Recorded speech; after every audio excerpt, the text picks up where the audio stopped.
officiellement officieux et officieusement officiel. Welcome to Gojo TV.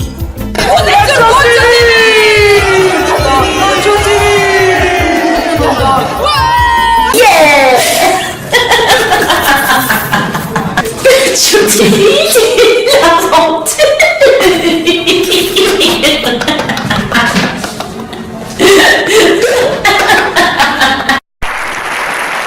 Microphone politique. Qui a dit quoi?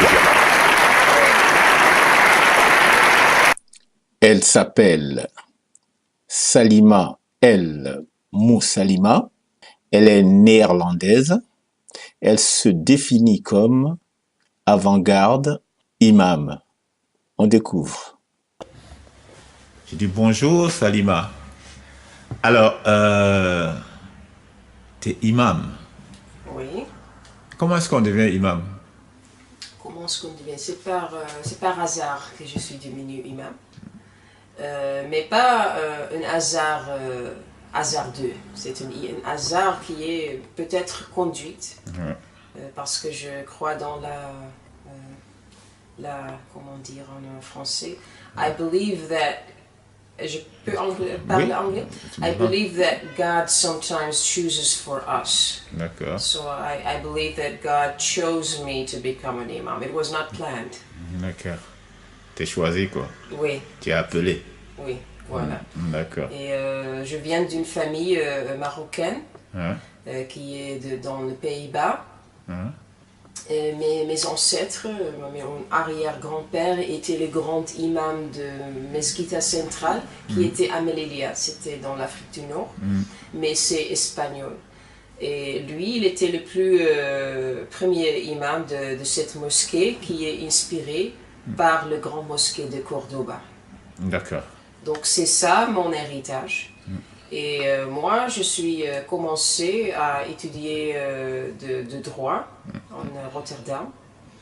Et après, je fais des études en histoire dans l'université de Leiden. Et je fais des cours en arabe aussi, et des cours en romaine et grec, l'histoire romaine, l'histoire grecque. Et enfin, j'ai étudié la thérapie créative dans le Hogeschool de Leiden. Et en filmant, je suis venue à l'Académie des Belles-Arts en Enschede.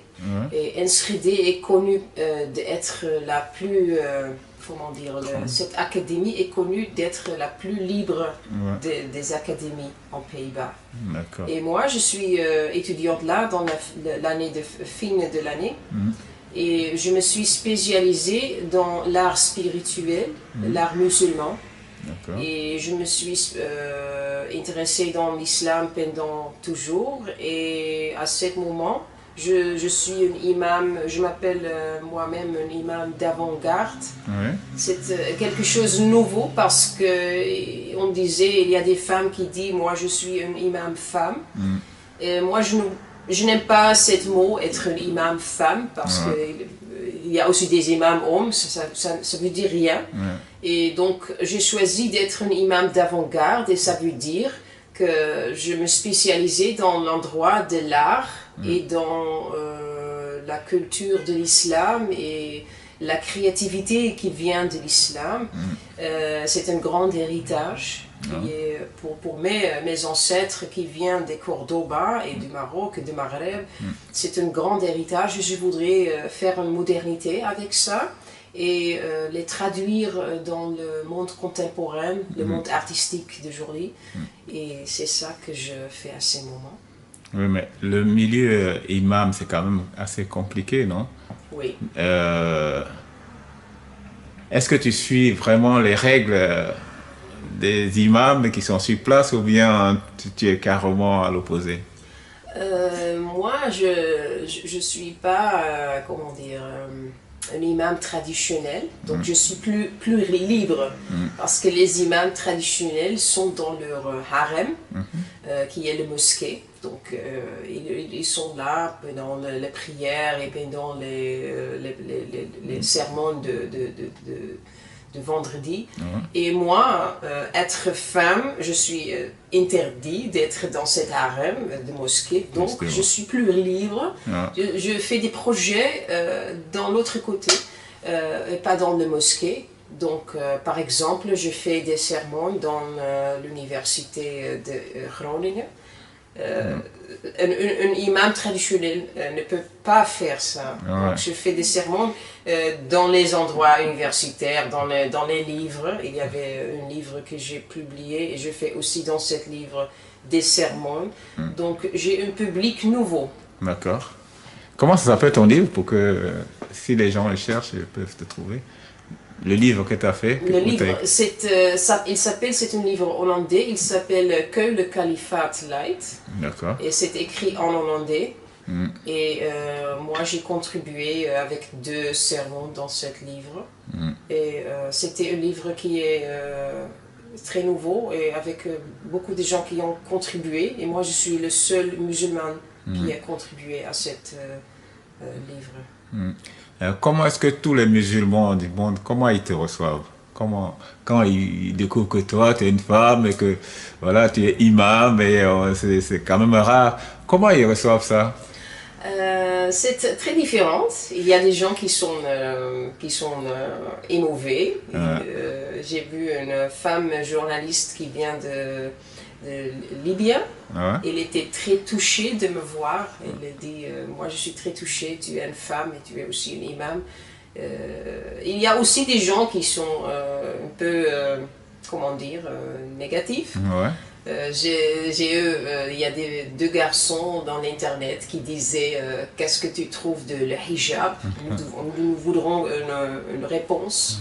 Et moi je dis je vais te répondre, mais en public, pas en privé. En public. Et il ne veut pas ça. Il dit tu dois dire en privé. Je dis monsieur, vous n'êtes pas une femme, donc je réponds aux femmes. Mais dans les cas de situation de hijab, c'est une chose de femme. Je ne veux pas parler de choses de femmes avec des hommes. Et je pense qu'ils sont un peu, comment on dit, jaloux que c'est une femme qui fait des choses religieuses. Parce que on peut dire que tu es une rebelle, quand même, une révolutionnaire, non? J'ai envie de faire bouger les lignes traditionnelles, c'est ça? Oui, mais pas seulement dans les endroits musulmans, aussi dans les endroits artistiques, parce que même les gens de l'art traditionnel, occidental, ils sont un peu choqués de voir un artiste qui dit moi je suis musulmane et je fais ça et je fais ça. C'est pas seulement choquant, révolutionnaire pour les musulmans. Bon, qu'est-ce qui t'amène aujourd'hui à Paris? Pourquoi tu es venu à Paris? C'était l'amour pour cette ville. Je vais visiter Paris chaque année. J'ai visité Paris dans la semaine de l'attaque de Bataclan. J'ai visité Paris parce que je trouve que Paris c'est mon deuxième maison. Paris is my second home. So I came to Paris to support the people of Paris. Cette fois, j'ai voulu juste aller à vacances, mais j'ai vu une émission d'une journaliste hollandaise sur les filles qui sont de Sierra Leone. Et ce sont des filles qui travaillent dans les diamants. Et ils n'ont aucune place à coucher, ils n'ont pas à manger, ils n'ont pas des parents parce que leurs parents sont tués dans la guerre. Et j'ai vu cette émission et je suis touchée. Je pense, moi je vais faire une vacance, donc c'est quelque chose de snob, je pense, de luxe, quelque chose de luxe, aller à vacances à Paris.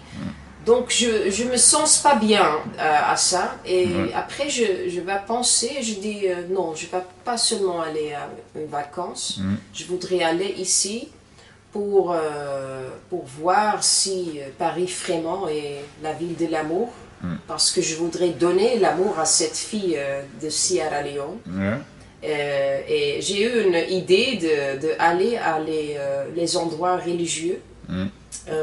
Les mosquées, les synagogues, les temples, les maisons de Dieu, et de demander si le prêtre ou le imam ou le rabbin, il a une place pour moi de coucher, et l'argent que je vais sauver de l'hôtel, ça ne va pas à l'hôtel, mais va devenir un don pour ces filles de Sierra Leone. Ah, d'accord. Voilà. Quand on t'héberge, Oui. au lieu de payer l'hôtel, l'argent de l'hôtel, Voilà. tu prends et maintenant tu donnes à Sierra Leone la famille pauvre. D'accord. Voilà. Donc je ne suis pas venue ici pour demander de l'argent, Hein?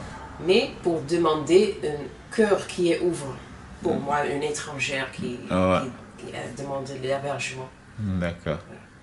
J'ai entendu te dire que tu veux savoir si Paris est encore une ville d'amour. Oui. Alors, tu as fait combien de jours pour l'instant ici? Comment deux? Combien de temps tu as fait à Paris depuis que tu es venu? J'ai eu le plan, mon plan était 2 semaines, mais je suis restée 3 semaines. Oui, alors, tu as eu beaucoup d'amour, alors on peut dire? Ou bien tu es toujours en train de chercher à savoir? Oui. Et j'ai trouvé beaucoup d'amour, même dans cette maison. Ouais.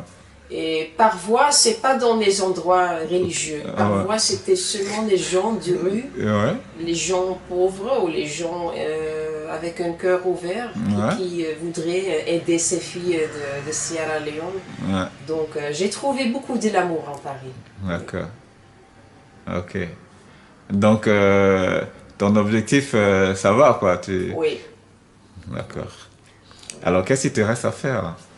Qu'est-ce que tu comptes faire maintenant, après? Après, j'ai pas comment dire, un plan. Ouais. Je suis ouvert au Dieu à me guider. Ouais. Et C'est chaque jour tu avances, quoi. voilà. Et peut-être c'est une personne comme vous que je trouve par hasard dans un endroit de bicyclette et tu me dis je peux faire une interview avec toi. Et c'est ça que c'est pour moi l'amour, c'est ça. Ouais. Ok, ça c'est bien. Bon. D'ici tu vas écrire un livre, non? Après le tour que tu fais, tu vas écrire un livre? En fait, j'ai écrit un blog. I have a blog. Yeah. It's written in English, and sometimes I also write in French, or I try to write in French because my French is not very good. I try to write about what I have experienced, and the people that have touched my heart, and I write like almost a daily blog, and it's like my journey notebook. And I can give you the site address if you want. It's avantgardeimam .blogspot.com. Ok. Je vais écrire ça dans le fil. Merci. Ok. Bon. Alors, c'est dommage que moi je suis arrivé après parce que j'aurais bien voulu voir quand tu rencontres les imams, quand tu rencontres... Tu as un rendez-vous, tu vas rencontrer quelqu'un de Dieu ou bien pas? Peut-être je vais. Parce que moi j'aimerais bien être là pour le filmer. Ok, peut-être on peut faire ça. Je dois avoir un rendez-vous? Un rendez-vous parce que Dieu me guide. Je vais pas aux pages de Google et je dis ok je vais là. Non, je trouve quelqu'un et quelqu'un qui me dit va là ou là. C'est par hasard que je suis guidée de venir à un endroit. Ma question, elle est toute bête. Toi, en tant que femme imam, t'as pas peur de bousculer le monde des hommes? Ils sont là et c'est des imams. Et surtout, bon, je connais pas beaucoup la religion. Oui. En plus, la religion musulmane. Mais... il paraît que c'est très macho, on dit. C'est les hommes qui détiennent. Alors, t'as pas peur? Je suis toujours avec le Dieu. Je sens que le Dieu... Je suis jamais seule. En fait, je pense que les hommes ne sont pas peur de moi, parce que moi, je ne dis pas que je suis un imam traditionnel, je dis que je suis un imam d'avant-garde, donc c'est une autre sorte d'imam. Donc je ne suis pas dans leur endroit, donc je ne suis pas compétitif. Je ne dis pas je suis mieux que toi ou tu dois ouvrir tes portes de mosquée, je dois entrer. Non, je dis fais ça que tu veux, c'est ton harem, je ne vais pas entrer votre mosquée. Moi je fais des choses à côté avec les autres gens. Et en fait, j'ai parlé avec un homme qui était salafiste de Saoudi, l'Arabie Saoudite, et il m'a dit je suis très touché de ton projet de l'avant-garde imam, parce que j'ai jamais entendu une avant-garde imam. Et lui, il était très fier de moi, parce que je suis un artiste, et je suis pas une vraie imam, donc... les artistes, c'est un domaine d'autre, donc je ne suis pas dans ce domaine de macho, je suis dans un autre domaine. L'art, c'est un domaine qui est ouvert pour tous et qui pourrait faire des expérimentations. If I can speak in English, the art world is like a world of possibilities. So when I say I'm an imam in an art world, then everything is possible. It's like telling fairy tales. So maybe I don't exist. Maybe imam like me doesn't exist. But I'm like making this fairy tale to inspire people, and I hope that I also inspire the macho. The macho men that are like in this traditional patriarchal thing. I don't really feel any threats, or I don't really feel that I threat them, because I'm in my own domain. Oui, mais ça, on appelle ça, que tu veux ou tu veux pas, on appelle ça la concurrence. Vraiment? Oui, parce que tu n'es pas dans leur domaine. Voilà. Toi, tu crées quelque chose. Oui. Et si cette chose-là, si les gens, ils aiment, ils vont venir vers toi et ils vont donc fermer la porte. Je pense que les gens qui sont intéressés à moi, ce sont les gens qui sont en amour avec tout le monde. Ils aiment les imams traditionnels, et ils aiment aussi les imams un peu artistiques comme moi. Donc, je ne sens pas qu'il y a une vraie concurrence ou une vraie, parce que j'aime les hommes. Les hommes, ils ont une force masculine que j'aime beaucoup, et je ne voudrais pas dire comme des féministes qui disent l'homme ne peut pas être un homme. J'aime les hommes qui sont avec toutes ces fiertés, ces masculinités, la patriarque, comme on dit. Je ne voudrais pas détruire ça. En fait, je juste voudrais exprimer une certaine islam féminine. Et c'est ça que j'exprime. Et je pense qu'on a besoin d'un islam aussi féminine. Et c'était dans tous les siècles qu'il y avait des femmes spirituelles. Rabia, comme dire, elle était une sainte spirituelle, elle s'appelle Rabia. Elle était une savante qui a beaucoup parlé de l'islam et beaucoup dit de l'islam. Et c'est dans cette tradition de savante, j'espère de savante, je ne dis pas que je suis une savante, mais j'espère être dans cette tradition avec des femmes qui expriment cet islam de féminité, de créativité, de musique, de l'art, de l'amour. Voilà. C'est fort ce que tu dis. Bon, ça, parce que ça va t'amener plus tard à créer, à construire une mosquée, quelque part. Je ne sais pas, même s'il n'y a pas une mosquée, même s'il n'y a pas une mosquée, il y a toujours une mosquée dans le cœur. Oui, j'allais dire ça, de toute façon, parce que c'est les idées. Voilà. Mais c'est là où ça bouge un peu les lignes. Ça peut bouger. Parce que je te coupe pas, quand tu as commencé une histoire, tu as bien envie que ça parte plus loin. Mais pour que ça aille plus loin, il faut un point pour que les gens aient plus, et un point qui peut orienter les gens.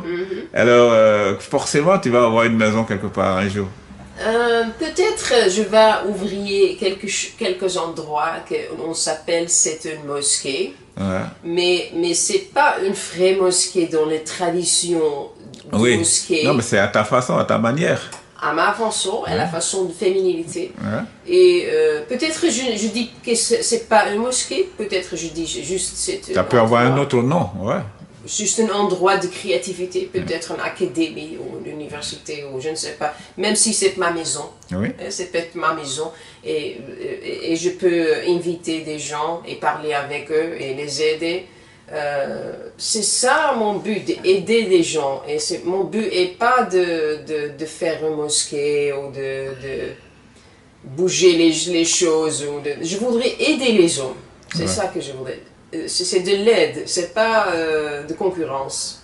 Si c'était de concurrence, c'est pas ma façon. Il y a des femmes qui font les concurrences et je les souhaite bonne chance, mais c'est pas ma manière. Parce que moi, je suis pas une personne qui voudrait concurrer. Moi, j'aime contribuer et aider.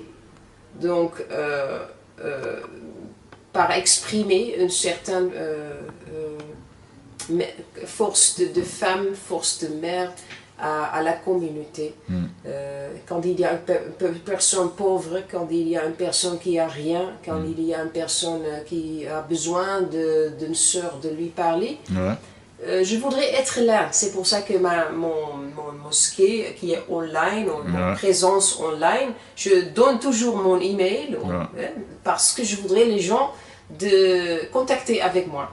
Et moi, j'aime faire ça que je peux faire pour aider les gens. Parce que ça, c'est le vrai islam pour moi.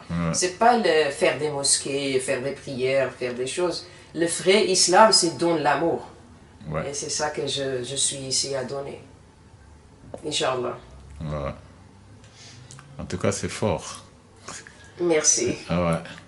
Mais bon, on va voir ce que ça va donner, hein.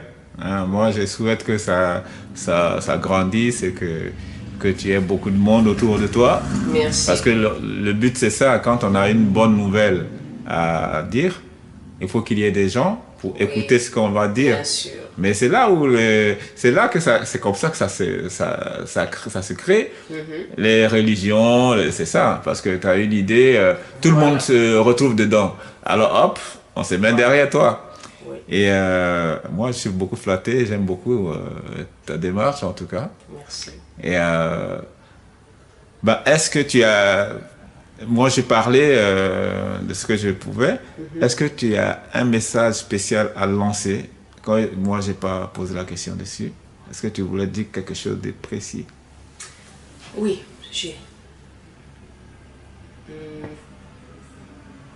J'ai visité le grand mosquée de Paris et quand j'ai visité cette mosquée, je suis entrée dans le jardin et il y avait une rose dans ce jardin. Il est très fort avec le parfum et moi je suis touchée à cette image.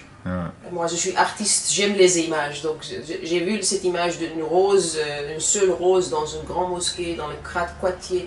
Et je dis c'est la beauté, c'est la beauté de cet endroit.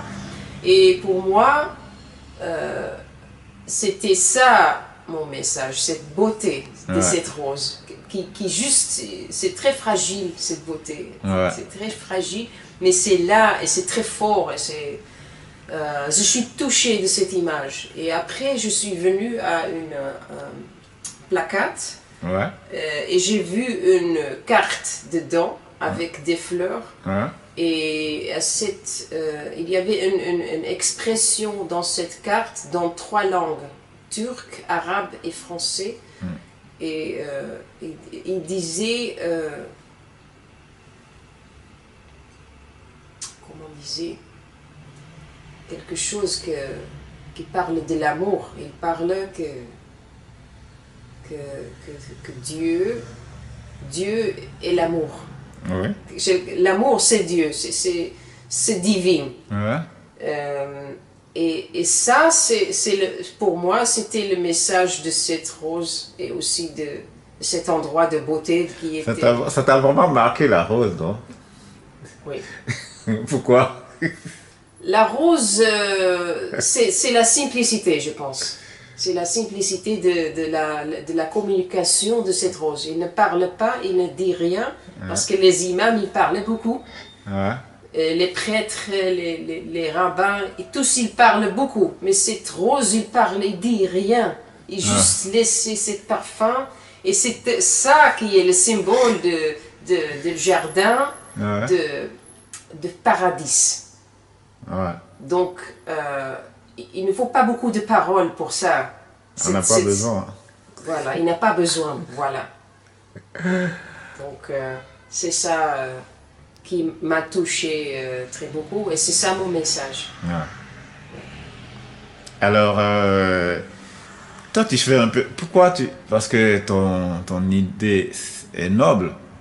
Tu veux aider les gens, l'orphelinat qui est à Sierra Leone, où il y a des filles et tout ça qui souffrent. Mais pourquoi tu ne demandes pas directement, est-ce qu'on t'aide en argent pour aller aider ces gens-là? Et toi, tu te sacrifies, tu prends ton argent à toi que tu dois prendre pour payer hôtel, tu prends ça.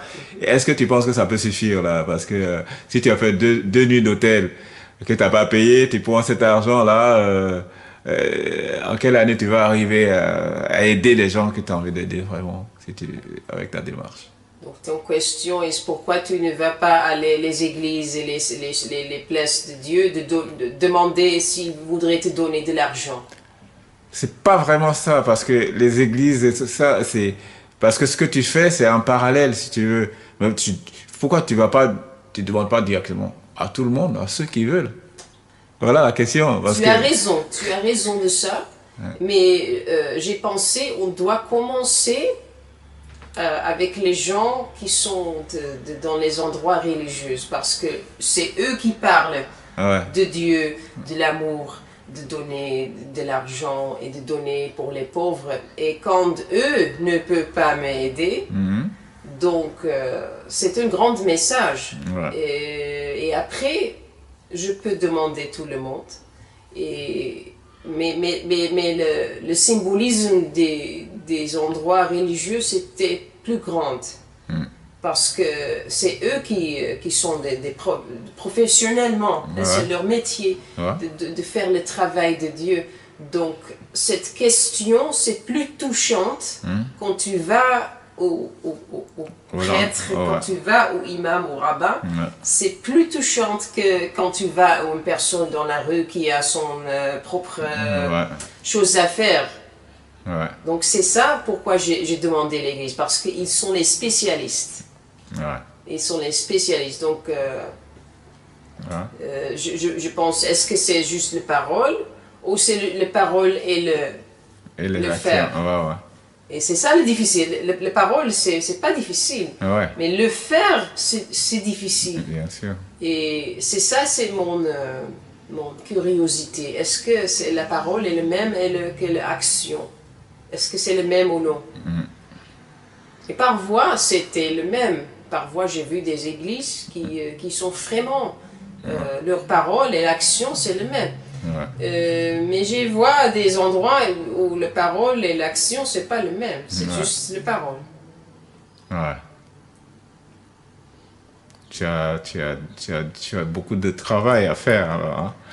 Oui, j'ai beaucoup de travail à faire, oui. Mais j'aime mon travail. Oui. C'est un travail de l'amour. C'est normal. On ne fait jamais ce qu'on n'aime pas. Voilà. Même si on sort du système, parce que dans le système, on fait des fois des choses qu'on n'aime pas parce qu'on a besoin de manger. Quand on travaille pour l'amour, c'est sûr que la vie, c'est l'amour avant tout. Écoute, Salima, j'étais très, très heureux de rencontrer une imam. Voilà, pour moi, c'est fini là. Et je te dis à bientôt et bonne route. Hein. Merci. Je voudrais à vous et à les gens qui voient cette émission que je vous souhaite beaucoup d'amour, beaucoup d'amitié, même avec les gens d'étrangers, même avec les gens que vous ne connaissez pas, parce qu'une étrangère pourrait être un ami. Oui. Et c'est ça que je voudrais dire à vous. Et au revoir. Bislama. Et Allah avec vous, le Dieu avec vous. Et au revoir.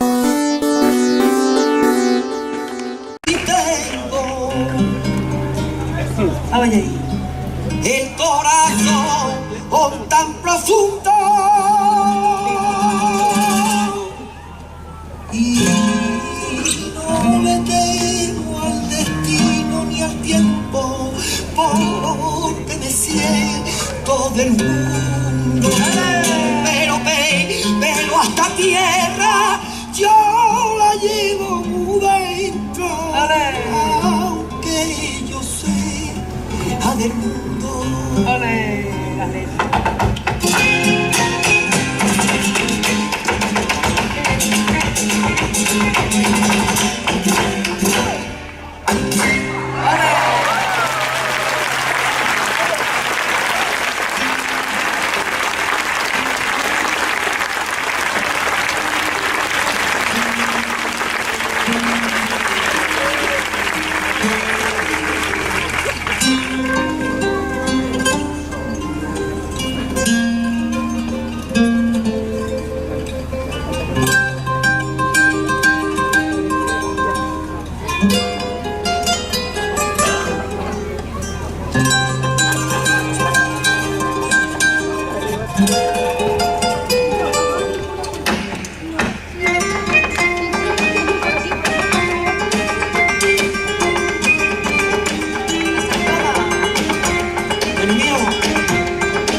Voici nos perles de la rue.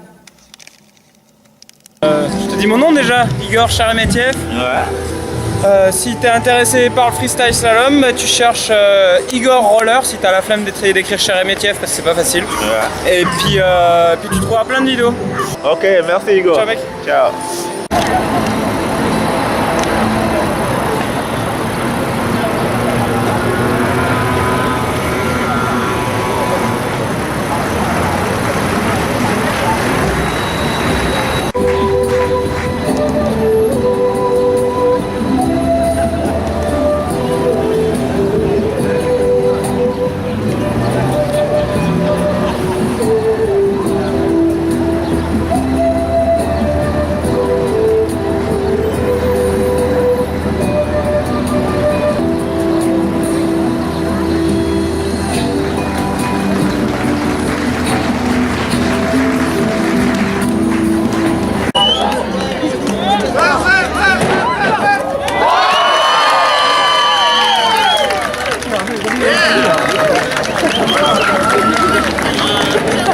Ouais, salut, ce soir c'est Star trop tard. Et ouais, il n'est jamais trop tard pour être une star. Donc, c'était les vacances, hein. On était parti un petit peu en vacances. J'espère que vous avez passé toutes d'agréables vacances, ouais. Donc, nous, on a la patate à Paris, il fait super chaud. Les Parisiens, levez les mains, ouais. Et maintenant, on accueille la grande Salima. Ouais.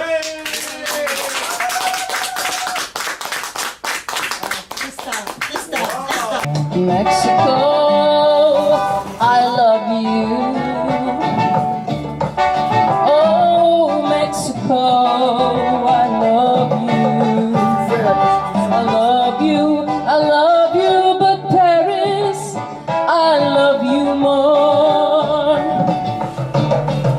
seen things in Paris that I've never seen before. I went to the Notre Dame and saw Maria herself, and she received a tulip from me because I'm from Holland and we don't have any roses in Holland, we give tulips. Mexico, I love you. I love you so much. But Paris, I love you more. But Paris, I love you more.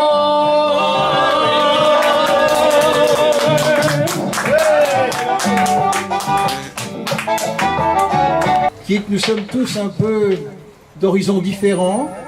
Nous sommes des voyageurs. Nous sommes un peu des nomades aussi. Alors les Touaregs par définition, nous peut-être par goût, par vocation. Mais dans les deux cas, eh bien, on se retrouve à travers cette idée de voyage. Alors, il y avait cette conférence extraordinaire qui est faite par un Touareg, qui raconte ses problèmes de Touareg, qui raconte ce qu'est la vie des Touaregs, et je passe un bon moment avec lui après, et c'est un peu dommage de s'arrêter là. Donc après, je me mets à regarder des documents sur les Touaregs quand je rentre chez moi, etc. Et je trouve un superbe proverbe Touareg qui pourrait finalement s'appliquer à chacun d'entre nous ici, pour ce que nous sommes, pour ce que nous faisons. Alors c'est quoi? C'est la définition du voyage.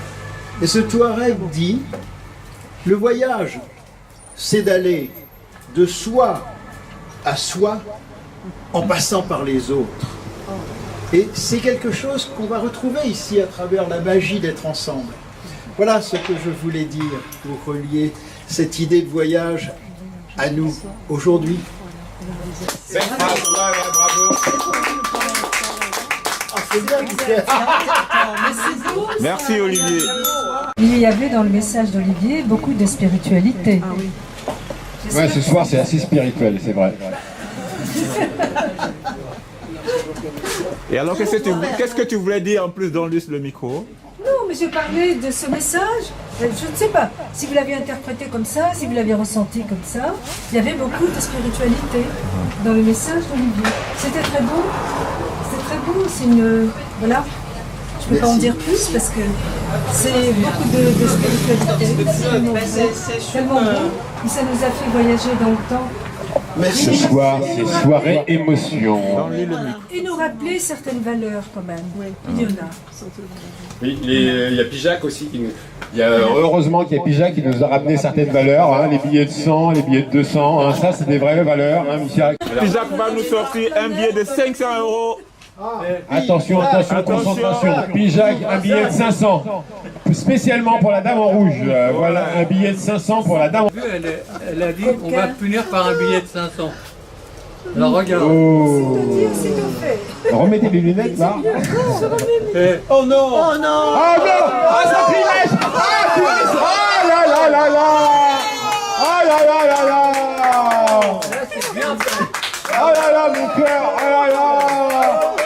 Attention, le dernier mec qui a fait ça, c'était 2 jours, hein, et on a failli le mettre en prison. Et toi, Pijac, devant la caméra, tu crames un billet comme ça? Mais franchement, les retraités, ils ont plein de poignons. Je comprends pourquoi les ministres, ils vont taper dans vos caisses. Hein. Mais non, Pijac, c'est pas bien pour le... Toi, merde, Pijac, il y a plein de petits retraités qui n'y arrivent pas. Hein. Ah ouais, regarde, la dame a une réclamation. Qu'est-ce qu'elle dit? Ce que tu n'as pas su dire, c'est Olivier. Il faut pas m'énerver, moi. Hein. C'est un coup fumant. Un coup fumant, ouais, un coup fumant. Je sens une petite larme. On va en faire d'autres. Il y a Pijac aussi. Non. Oh, c'est pas possible. Si. Non. Non. Mais Bon. Oh non. Non, Nicolas, quand même. Mais si. Allez, on regarde parce qu'on va voir. Ah non, il n'y en a pas, il y avait des 200. Mais oui, c'est Il y a déjà que des pas 200. mal. Alors, il y a que des 200. Mais si tu es un vrai magicien, tu peux nous sortir un 500 quand même. Pas, il rêve de Personne. 500. Même si tu as... Allez. Oh là là là là. Il avait glissé un 500 dans le panier. C'est la crise, c'est la fin de mois. Paf, un billet de 500. On va voir s'il crame. Regardez les yeux de la dame, hein. N'oubliez pas, regardez les yeux de la dame en rouge. Vous avez vu comme ça brille? Oh, mais il est diabolique.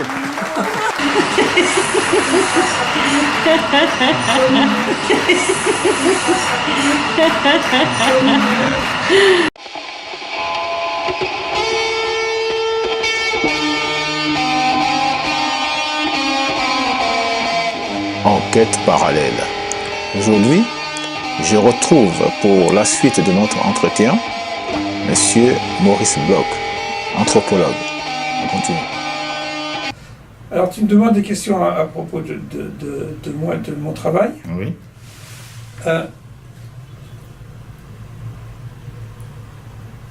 Je suis un peu différent.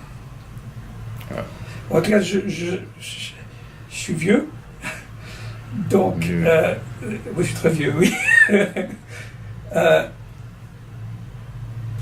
J'ai un peu changé. Alors, je continue à faire le genre de travail que je faisais avant, d'essayer de faire comprendre ce qu'étaient les sociétés que j'ai étudiées en détail, qui sont presque toutes des sociétés malgaches. Mais moi et d'autres personnes, je reviens sur l'idée d'évolution, si tu veux. Mais d'une manière très très différente des idées d'évolution qu'il y avait dans la première moitié du XXe siècle et du XIXe siècle. La manière dont...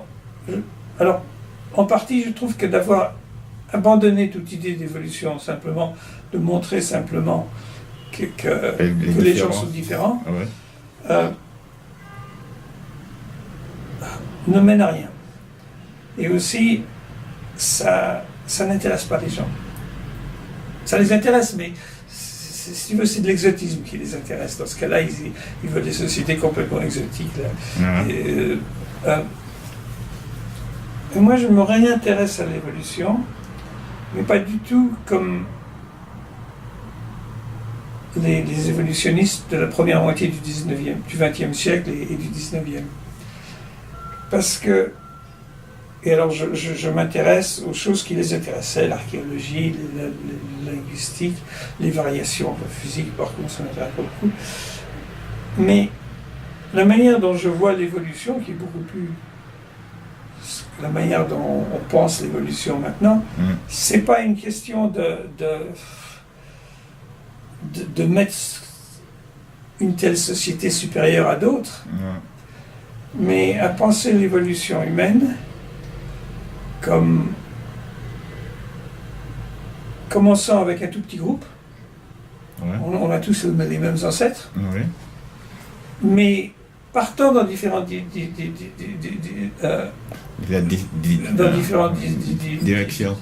directions. Donc, si tu prends l'exemple favori là, des gens qui pensaient l'évolution avant, ils pensaient que les aborigènes australiens, par exemple, étaient très bas. La manière dont moi je penserais ça, c'est pas qu'ils sont très bas. Alors, les aborigènes qui vivent maintenant en 2018, la longueur de leur histoire est exactement pareille que la longueur de l'histoire entre les ancêtres humains et moi. Ça ne fait pas de différence, mais ils sont partis dans différentes directions pour toutes sortes de raisons. En partie parce que leur histoire est différente, mais aussi il y a des choix. Les choix, ils considèrent que certaines choses sont importantes. Donc, ce que j'essaye de faire, si tu veux, c'est ne pas abandonner cette idée d'évolution, parce que elle est complètement idiote, pour des raisons dont je ne vais pas en parler, mais ça ne marche pas. C'est faux, c'est simplement faux. Mais ce qui n'est pas faux, c'est qu'en fin de compte, tous les êtres humains sont une seule famille, si tu veux. Une seule famille assez récente, parce que les êtres humains apparaissent, on sait à peu près quand maintenant, à peu près il y a 200 000 ans. Ça c'est rien. il y a eu la vie sur la Terre depuis avant ça, oui. Des millions et des millions d'années avant. Donc, si tu veux, la différenciation qui a lieu entre les humains, parce qu'il y en a, on n'est pas pareil. Je ne vis pas comme un aborigène australien, a eu lieu, mais mais si tu penses que les gens sont simplement différents, tu oublies qu'ils sont toute la même famille. Ouais. Tu vois? Ouais. Si tu imagines, tu vas comme touriste en Australie, tu vois les aborigènes, tu dis oh, ils sont différents. Et puis tu t'arrêtes là. Tu ne penses pas qu'en fin de compte, il n'y a pas tellement longtemps qu'on a les mêmes ancêtres. Oui. Tu vois? Ouais. Donc, ce que je fais maintenant, plus que la description de l'intérieur des sociétés malgaches, est de comprendre ce processus de variation. C'est compliqué parce qu'il y a toutes sortes de choses. On part tous dans différentes directions, mais aussi on se mélange continuellement. Oui. Ah oui, on se mélange continuellement, si tu veux. C'est pareil. L'histoire de la Côte d'Ivoire est pas simplement les Ivoiriens qui se développent dans la culture ivoirienne, mais il y a des gens qui viennent de partout, dans toute l'histoire. Ben oui. Si tu remontes longtemps, ils se mélangent. Donc l'histoire de l'humanité, c'est la variation, la différenciation, et puis le mélange. Les deux choses vont ensemble. Et alors, je m'intéresse, si tu veux, des grands principes de ces phénomènes. Si tu veux, ça veut dire que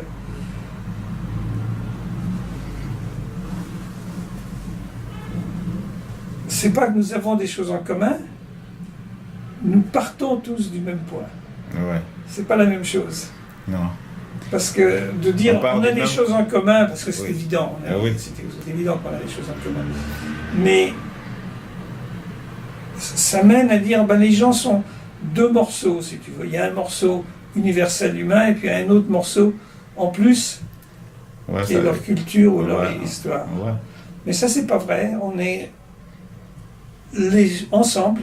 Tous ces éléments sont ensemble. Est-ce qu'on peut pas dire qu'il y a plusieurs cultures en ce moment-là? Parce qu'à partir du moment où on est parti dans différentes... On est parti dans différentes cultures et les cultures se sont développées en utilisant ce qu'on a en commun. Oh oui. Mais ils les transforment. Ah. Ils les transforment dans leur direction. Voilà. Alors, voilà, alors, je t'ai expliqué un peu ce que je fais. C'est deux différentes choses.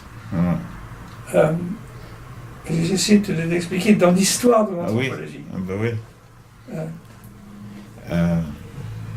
Alors, qu'est-ce que ça peut apporter concrètement là, dans la société où nous vivons?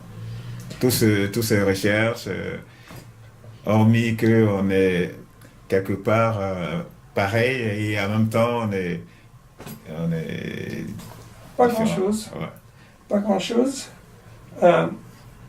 Mon but n'est pas d'être utile dans un sens immédiat. Mon but est de faire comprendre ce qui s'est passé, de diffuser ça,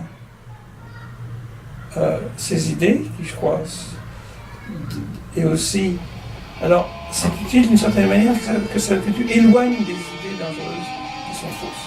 Donc c'est un rappel à l'ordre. Alors, de base. Toute l'éducation est comme ça. Bah, quelle télé moi je passe pas sur des télés, moi. Non, mais... La faille. Bonjour.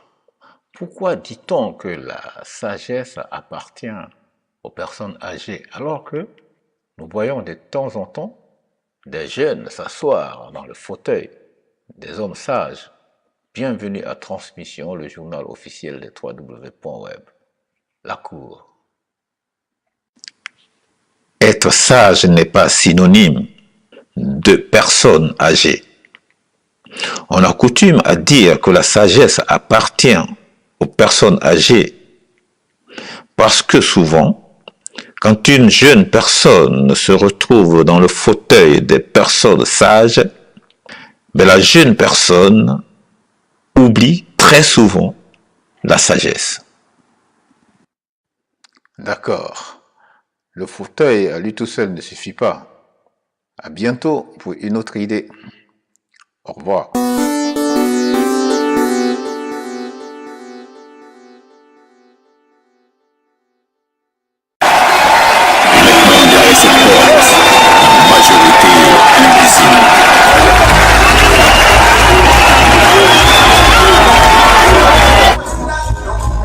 Bonjour, c'est Loana pour votre mini-festival reggae.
Ce truc, ça marche?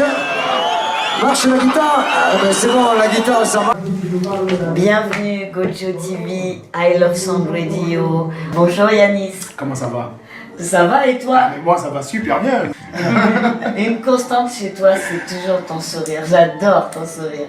C'est quoi ton secret? Mon secret c'est que j'aime la vie, je rends grâce tous les jours de la voir déjà et de pouvoir faire quelque chose que j'aime et de le partager avec des gens qui aiment aussi ce que je fais. Donc voilà le secret. Ouais, t'as commencé la musique très jeune en Martinique.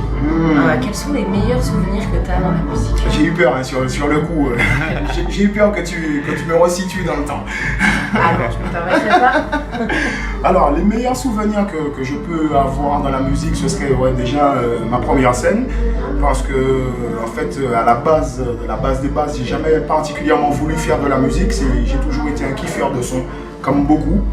Donc j'aimais juste entendre mon cousin qui chantait à l'époque, il avait des textes qui me parlaient, que je trouvais qui étaient très pertinents, en fait, qui parlaient de problèmes que je connaissais, en fait, donc même si j'étais pas concerné directement, je voyais de quoi il parlait.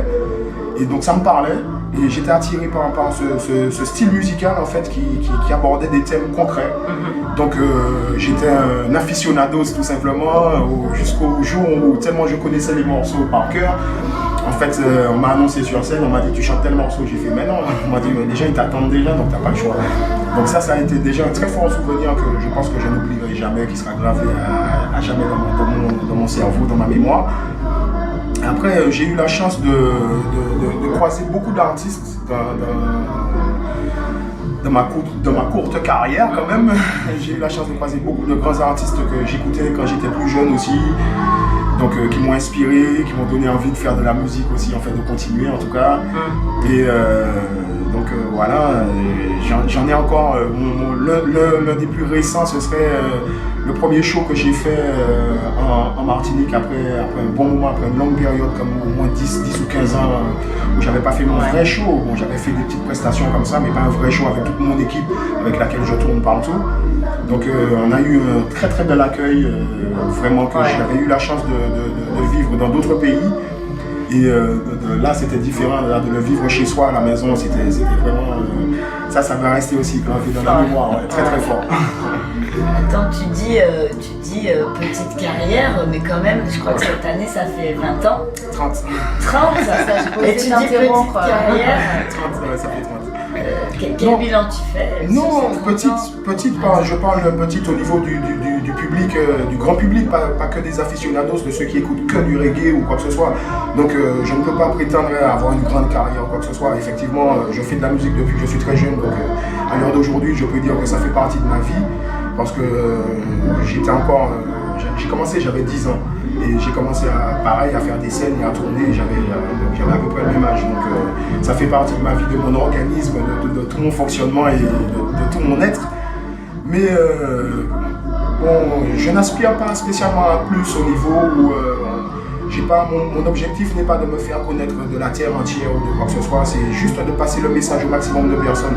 Et comme je dis toujours, dans un concert où il y a 2000 personnes, s'il y en a 2 qui écoutent le message et qui en parlent autour d'eux, au moins je pourrais dire que la mission est accomplie. Voilà. En tout cas, bon anniversaire pour ces 30 ans. Merci beaucoup, parce que c'est cette année, effectivement. J'ai commencé en 88. Ah ouais. Voilà. Et tu peux faire un bilan? Bilan, non, pas encore, parce que le bilan ça se fait à la fin en général et j'ai pas fini, donc non. Ta première scène du Big Up qui t'a poussé à monter et à te lancer, mais quelles sont tes influences musicales? Est-ce que dans les gens qui t'ont poussé à monter sur scène, il y a des gens qui sont créateurs d'envie chez toi? Mais carrément, en fait, j'ai envie de dire que celui qui m'a lancé sur scène, j'ai été un de ses plus grands fans pendant très très longtemps. Mais très très longtemps, jusqu'à ce qu'il arrête de faire de la musique parce qu'en fait il nous a laissés, il ne fait plus partie de ce monde. C'était Daddy Irie, ça a été mon mentor et mon inspiration pendant très longtemps. Comme je disais, c'est lui qui m'a donné envie, qui m'a même interpellé sur la manière d'écrire les textes. Comme c'était mon professeur, mine de rien, avec lui il n'y avait pas moyen d'écrire un texte qui n'avait pas de contenu, quoi. Ouais. Il fallait un sujet, il fallait donc une intro, un développement et une conclusion, quoi. Et avec lui, si j'avais pas de bons résultats à l'école, c'était pareil, il n'y avait pas de sound system, il n'y avait pas de... Tu fais... c'est mort. Justement, tu viens de l'école du sound system. Yeah. Maintenant, tu tournes avec un band. Yeah. Alors, c'est quoi la différence? En fait, je viens de l'école du sound system, effectivement, parce que c'est par là que j'ai commencé, mais j'ai eu un professeur très très jeune qui s'appelait Lévi, qui faisait partie du groupe RMTG en Martinique, et c'est lui qui m'a enseigné le live, mine de rien. Enfin, pas mine de rien, c'est lui qui m'a enseigné le live. Avec lui, c'était quand je venais en répétition avec lui. Si je bafouillais ou quoi que ce soit, il me disait: tu rentres chez toi, les gars qui sont là, ils n'ont pas de temps à perdre. Si t'es pas carré, va répéter. Et quand tu seras prêt, tu vas venir. Tu ne fais pas perdre de temps, tu fais perdre de temps à personne. Là, au moins, c'est une marque de respect. Mais là, ce que tu fais, c'est du dérespect. Donc, tu rentres chez toi, tu vas répéter. J'étais petit, hein. Pour moi, je disais: ouais, les refs, les refs. Mais quand je revenais et que j'étais carré, c'était carré. Il n'y avait pas de demi-mesure avec lui. T'es bon, il n'y a pas de problème. Tu dérespectes, mais tu... Un teaching en live. Real, live on direct. Big up, Lévi, you don't know. Un bel apprentissage. Ouais, donc le sound system, j'ai commencé par ça effectivement, mais le live aussi. Donc ça a toujours été un de mes objectifs de finir un live avec un band et de créer même tous mes morceaux avec un band à la base. De créer mes morceaux avec un band et donc de les enregistrer avec le band et jusqu'à les représenter sur scène avec le même band. D'ailleurs, on big up ton band, le Arctic Alban, no respect. Ça fait un moment que tu tournes avec eux, c'est ta famille. Ouais, ça fait 7 ans au moins, quoi, déjà. Au moins 7 ans. Moi, je les connais depuis 99-2000. Ouais, 99, quand je suis arrivé en France. C'est Tyranny qui me les a présentés à l'époque. On avait fait un morceau parce que Arctic Alban avait invité Tyranny pour une session qu'il faisait sur un rhythm qu'ils avaient produit. On avait fait un morceau qui s'appelait Fresh à l'époque. Qui faisait ce que le massif demande, c'est que they're fresh when you're rhythm, fresh plus that you make them fresh. Remember. Yeah. Et donc c'est à cette époque que j'ai connu le Arctic Album. J'avais déjà trouvé la manière dont ils évoluaient et qu'ils vivaient impressionnante, parce que comme je disais, comme j'ai connu ça, et ça a toujours été un de mes objectifs, et de les voir eux-mêmes le vivre déjà, j'ai trouvé ça très très fort. Et de fil en aiguille, de par l'évolution, on s'est retrouvés tout simplement. Et donc on a commencé à travailler ensemble. Bon, il s'avère que ça a matché. Et donc voilà, donc depuis on ne s'est pas lâché. Vous avez des messages toujours positifs d'ailleurs. Mais c'est important pour nous parce que ça fait partie du reggae particulièrement. Pas de la musique en elle-même, mais du reggae, parce que le reggae c'est la musique du peuple avant tout. Donc on se doit de passer les messages du peuple. Donc oui. C'est clair. Et comment t'es tombé dans Rasta? En fait c'est particulier parce que justement moi j'ai toujours cru que j'avais rencontré Rastafari, mais quand j'ai rencontré Rastafari m'a montré que on ne devient pas Rasta en fait. On réalise qu'on est Rasta à un moment, mais on ne devient pas Rasta parce que c'est de par notre manière d'être et de par notre manière de vivre qu'on réalise que, mais en fait, les gens, après, mine de rien, quand ils nous voient, ils nous appellent hey, Rasta. Donc on réalise que nous sommes déjà, en fait, on est comme ça. Et après, bon, moi j'ai réalisé, pour répondre à ta question, j'ai réalisé que vraiment que ça me correspondait, que c'était ce qui me fallait dans ma vie pour évoluer. Je devais avoir 17-18 ans. T'as poussé tes losses? J'ai commencé, j'ai pas commencé tout de suite. J'ai commencé à d'abord me rapprocher, connaître et tout, et après j'ai commencé. Ça a pris du temps à plus apprendre. Donc, quelle est ta vision de Rastafari? Ma vision, c'est que pour moi, à l'heure d'aujourd'hui, c'est une évolution dans la manière de voir les choses, surtout dans la vie que nous menons aujourd'hui, qui est une société de capitalistes, quoi, mine de rien. Dans la Rastafari, ça nous apprend à aimer respecter notre prochain, et aimer respecter la nature qui nous entoure, qui est là avant nous.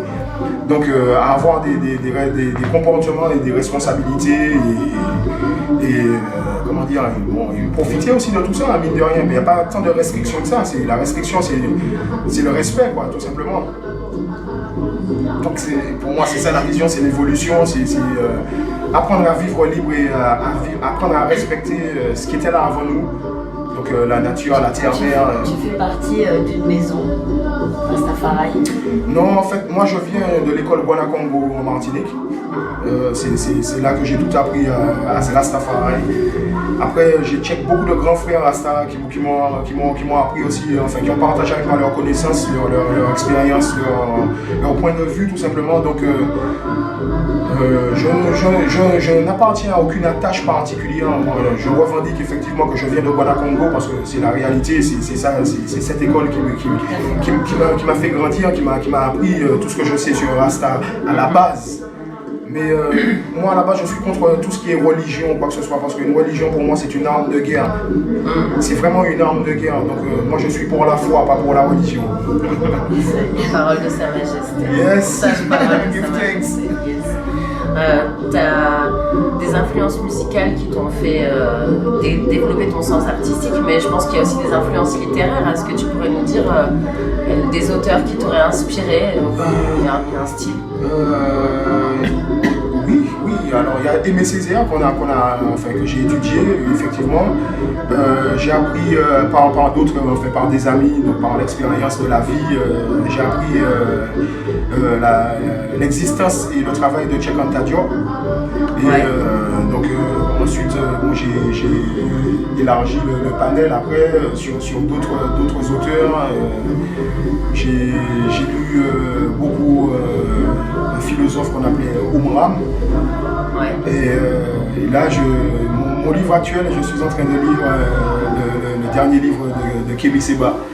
D'accord. Voilà. Donc, qui parle de quoi? Est-ce que tu peux nous dire? Qui parle de... je ne vais pas te dire de bêtises, c'est... On cherchera pour toi et on le mettra en référence. Je vais te dire, c'est... vivre libre. C'est pas le jeu qui il n'a pas rapport avec le franc CFA, tout ça. Oui, enfin, il en parle, effectivement, il en parle, mais il ne parle pas que de ça, il parle de tout ce qui se passe en fait à l'heure d'aujourd'hui, dans la société d'aujourd'hui. Et je le trouve justement très intéressant. Ça, en plus, il a une sacrée plume, donc moi, ça J'en ai entendu parler, effectivement, ça m'intéressait d'avoir la référence, on va chercher. Je vais pas te dire de bêtises sur le nom, parce que bon, le nom, je l'ai lu une première fois, ensuite je suis rentré dedans et je suis plus à l'intérieur que sur le titre, quoi. Est-ce que ça t'a appris l'exil, ces auteurs-là qui sont des historiens de l'histoire noire, à leur manière, puisqu'ils racontent, ils retransmettent une histoire, ça t'a appris quoi? Une exigence, une envie de vérité? Oui, tout à fait. Ça m'a appris une exigence, une envie de vérité, parce que justement à l'école, jusqu'à l'heure d'aujourd'hui, on nous apprend par exemple, je vais prendre un exemple très concret, on nous parle de comment il s'appelle, Christophe Colomb. Ouais. Bon, Christophe Colomb, quand on continue les recherches, on apprend que il est responsable du génocide de la population Arawak et Caraïbe dans la Caraïbe. Voilà. Il les a asservis, il a fini dans un asile psychiatrique alors qu'on nous le fait passer pour un héros à l'école. C'est sûr. Voilà, il a détruit des peuples. Tu vois, il a exterminé un peuple intégralement et on nous le fait passer pour un héros à l'école.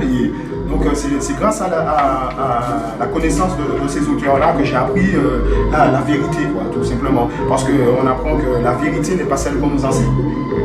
Donc ça t'a donné une exigence dans ton écriture? Ça m'a donné une exigence et ça m'a intéressé sur ma vie. Parce que tout ce qu'on a voulu m'apprendre sur ce que j'étais, ce que je représentais, sur ce que mon peuple représentait, sur tout.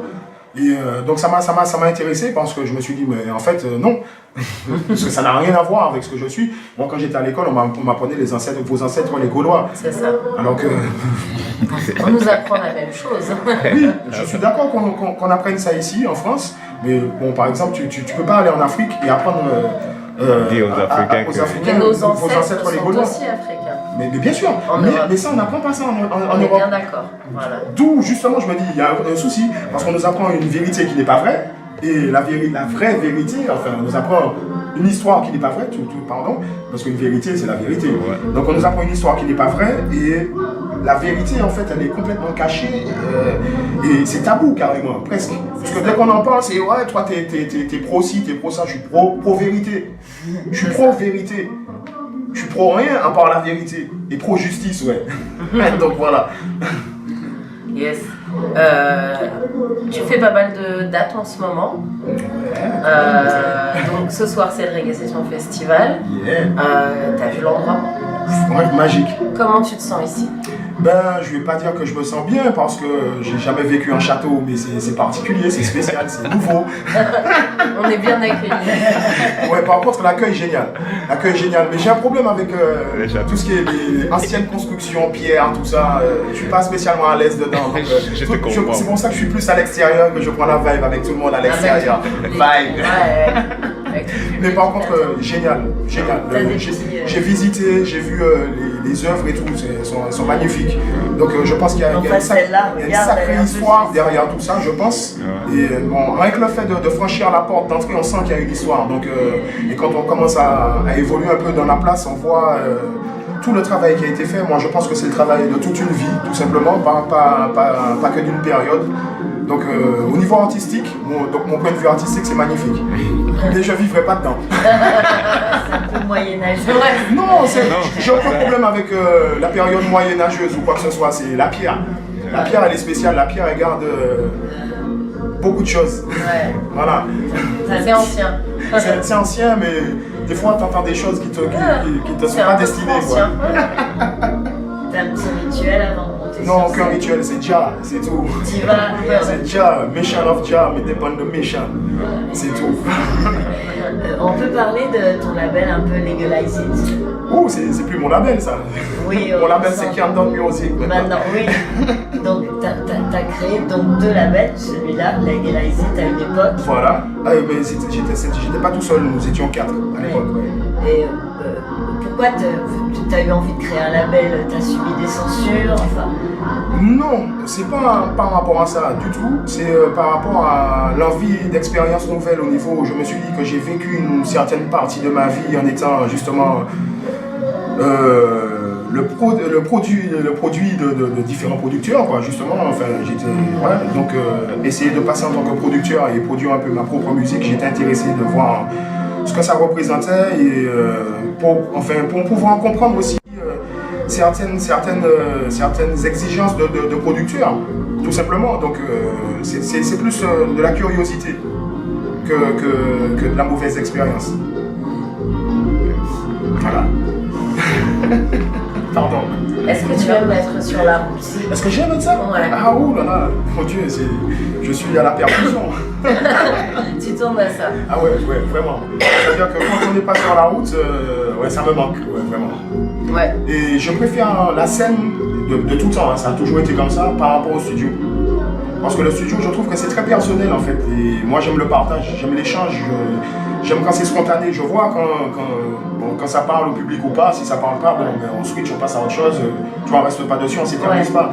Quand c'est en studio, bon, tu sais pas. Ouais, tu crées tout seul. Tu crées et bon, tu espères que justement que ça ne te concerne pas toi tout seul, justement. C'est super bien de voir des artistes reggae donner cette dimension à la musique. Mais pour moi... Comment tu vois ton rôle à toi dans le développement du reggae? Oh, mon rôle à moi? Oh non, mais moi j'ai aucun rôle dedans. Moi c'est une petite contribution que je ramène dedans au niveau où c'est un partage justement de ma petite expérience dans la vie et en tant que kiffeur de musique, comme je disais. En tant que kiffeur de musique, j'aime ça. Et en fait, j'essaye de faire ce que j'aimerais entendre, tout simplement. Et tu penses qu'un artiste doit être militant? Un artiste doit être... Pas spécialement, pas pour moi. Pas pour moi, parce que pour moi, il faut de tout. Justement, il y a des moments où il faut un côté plus léger. Justement, j'aime écouter la musique plus légère. J'aime écouter des clashs aussi des fois. Je ne suis pas artiste clash. Je ne ferai pas de clash ou quoi que ce soit. Mais quand les gars ils ont des choses à régler, je préfère qu'ils aillent régler ça en clash musicalement qu'aller se taper sur la tronche. Par exemple. C'est plus simple. Oui, et puis en même temps, ça développe la créativité. Après, bon, ça dépend de comment c'est fait. Si c'est juste insulter pour insulter, bon, ça me parle pas du tout. Bon, après, quand c'est développé, ce sont des petites billes qui sont recherchées. Bon, il y a des phases, il y a des trucs. Je trouve que c'est artistique aussi. C'est pas mon style artistique, mais c'est artistique. Tu vois, et les gars qui font ça bien, moi je trouve, quel que soit le style, dès qu'ils le font bien, il n'y a pas de problème. Ouais, si c'est pour le faire parce que c'est plus facile ou quoi que ce soit, non, moi je suis pas d'accord. Mais si c'est pour le faire et vous le faites bien les gars, alors faites-le, faites-le, continuez. En tout cas, tu as ta place dans la musique et si tu considères ton rôle comme juste un kiffeur de son, ben, en tout cas le public qui t'attend ce soir tant mieux. Doit sûrement considérer on va kiffer ensemble alors, voilà. C'est ce que je dis. Est-ce que tu pourrais justement nous parler de tes futurs projets? Parce que je pense que les gens qui sont sur scène ce soir aimeraient bien savoir sur quoi tu travailles. Faire des nouveaux morceaux. Après, pour l'album ou quoi que ce soit, ça sera quand on aura suffisamment de bons morceaux qu'on fera un nouvel album. Pour moi. D'accord. Y a-t-il autre chose que tu aimerais que les fans sachent de toi? De moi, que je ne fais que de la musique et rien d'autre. Donc ne me mettez pas un statut que je n'ai pas ou quoi que ce soit. Musique, on aime la musique et voilà, moi j'en fais. Give thanks pour le papa qui nous donne la force et l'énergie d'être là et de pouvoir partager ces moments qui sont vraiment chargés en énergie, chargés en love. Et moi c'est comme un carburant en fait, je carbure à ça en tout cas. Merci pour cette interview, on est très content de te recevoir pour I Love Sound. I Love Sound, you don't know forever. Bless and blaze, I just saw straight come from West Indies, man in Africa. Big up Gojo TV, you don't know. Bless and blaze forever.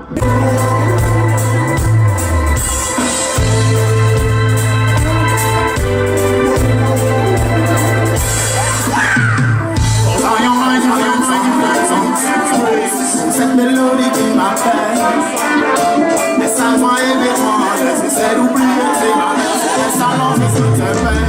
Car ici c'est le reggae, if you want to take a fight, you welcome. Thanks to the Almighty One, the conquering lion to the meditation. Car ici c'est le reggae, if you want to take a fight, you welcome. Can you feel it from the baseline? Follow my lead, man, I play it to the nation. This one come from Manafex, come from Africa too. Quelque soit l'endroit où tu l'écoutes, tu l'entends dans tout. J'ai pas mon papa et même si moi les cailles m'attendent. Dans ce 45 tours, ou au bord d'un jour. Reggae music comme ça élevé son toujours.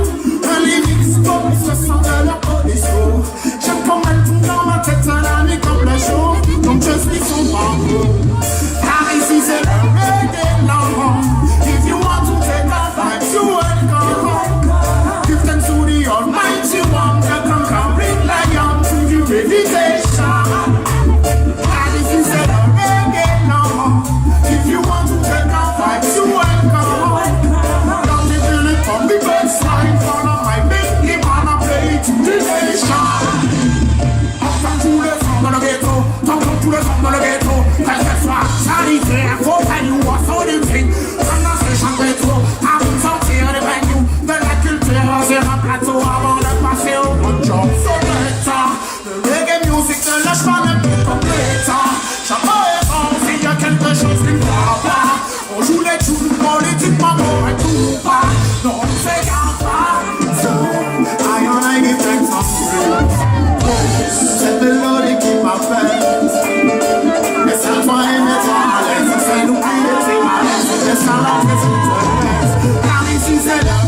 figure est prévue de venue.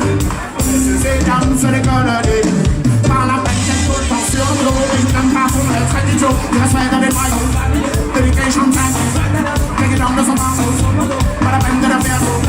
C'est de l'heure d'en passer qu'il en faut. Que ces chansons ne viennent pas vers le grand manchement du cheveu. Mais chacun ce qui encourage le plus jeune n'en même pas. Je ne viens pas faire le grand manchement du cheveu. Je ne suis pas connu dans les cas, l'éducation commence pas. Je ne viens pas faire le grand manchement du cheveu.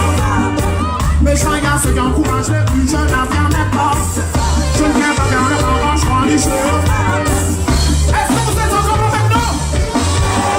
On a fait de leader, à des manqueurs sur un cerveau pour vous faire ses sœurs. On a déjà mis des verres, je parle en tant que connaisseur. La fin de bouche à tout, c'est pour le moment, je crois que c'est l'heure. Pour mettre un peu de sécheur, c'est à son écran. Je suis à dire le patron, conseil de l'espoir des forces. La justice est bonne, la vie est facile à comprendre. Le beau Dieu après le rôle, non, non, non, non. Sinon, c'est même sur la jambe, le défi change, je ne viens pas faire le ravage, je vois les cheveux. Mais je vais à ceux qui encouragent les plus jeunes à faire n'importe. Je ne viens pas faire le ravage, je vois les cheveux. Je ne suis pas connu dans l'éducation dans votre corps. Je ne viens pas faire le ravage, je vois les cheveux. Mais je vais à ceux qui encouragent les plus jeunes à faire n'importe. Je ne viens pas faire le ravage, je vois les cheveux.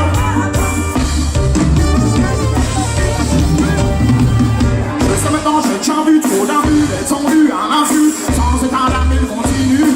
Et en restant une situation ambiguë et prévue, devenue, répandue. Messieurs et dames, c'est l'école des nues. Par la peine d'être tout le temps sur le rôle. Et je t'aime pas pour l'être très idiot. La fête des voyous, familiaux. L'éducation famille. Et l'homme ne s'en va pas. Pas la peine de la faire trop. C'est de l'heure d'un passe qu'il en faut. De l'amour et l'en en jamais trop.